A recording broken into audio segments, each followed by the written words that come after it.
Deuxième question. La restauration physique des cours d'eau. La question est simple.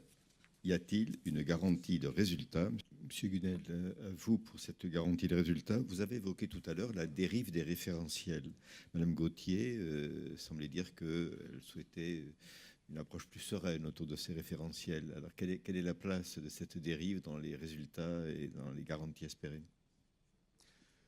C'est-à-dire que, enfin moi là je rejoins Christian Livec pour dire que l'écologie n'est pas une science exacte, donc il n'y a pas de raison que la restauration écologique soit une science exacte. C'est une science jeune. Elle a une date de naissance, je crois que c'est 1988, avec la fondation de la Société pour la restauration écologique. Et elle n'existerait pas, je pense, on n'en serait pas où nous en sommes si il n'y avait pas toutes ces externalités négatives issues des aménagements par les barrages, enfin, tout ce que M. Condolph nous a présenté tout à l'heure depuis 100 ans, puisque les barrages et les aménagements des rivières se sont faits sans aucune connaissance, la plupart du temps, sur les chroniques hydrologiques, sur l'écologie des rivières, etc. Donc ça a été un saut dans le vide. Et maintenant, puisque c'est sur plusieurs générations qu'on mesure les effets sédimentaires, écologiques, etc., de l'aménagement des rivières, que émerge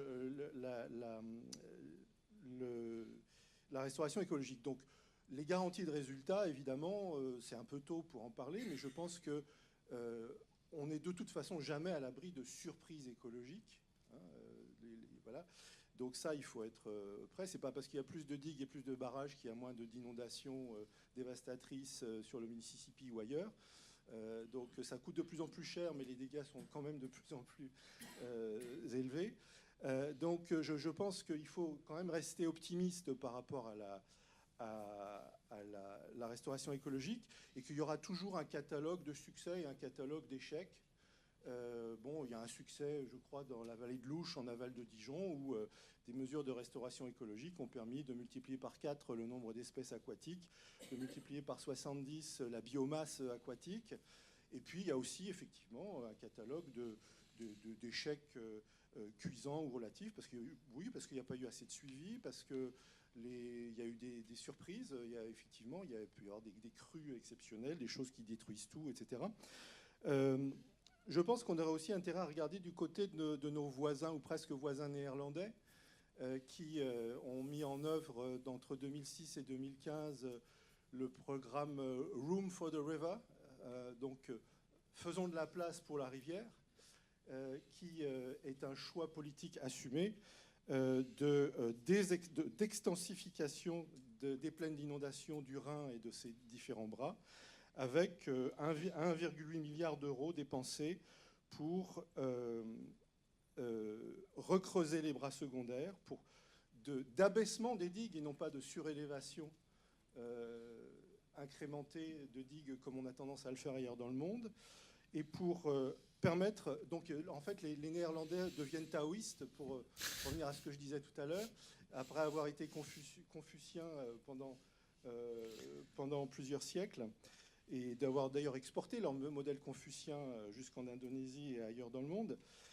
Et donc, là, ça repose sur des concertations publiques, des conférences de consensus, des surélévations de granges, d'étables, des changements dans les pratiques agricoles, donc, et des nouvelles stratégies de zonage de l'espace co-construites, là pour le coup, avec les riverains.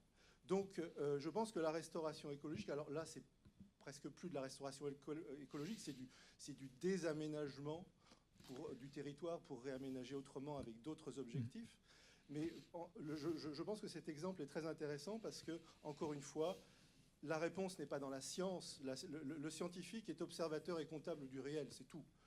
Donc le scientifique peut vous dire, si on fait ça, il se produira telle chose, surtout dans un système dynamique qu'on comprend de mieux en mieux. Par contre, le reste, c'est dans nos têtes. Et si on a envie de changer, on change. Si on n'a pas envie de changer, on ne change pas. Merci.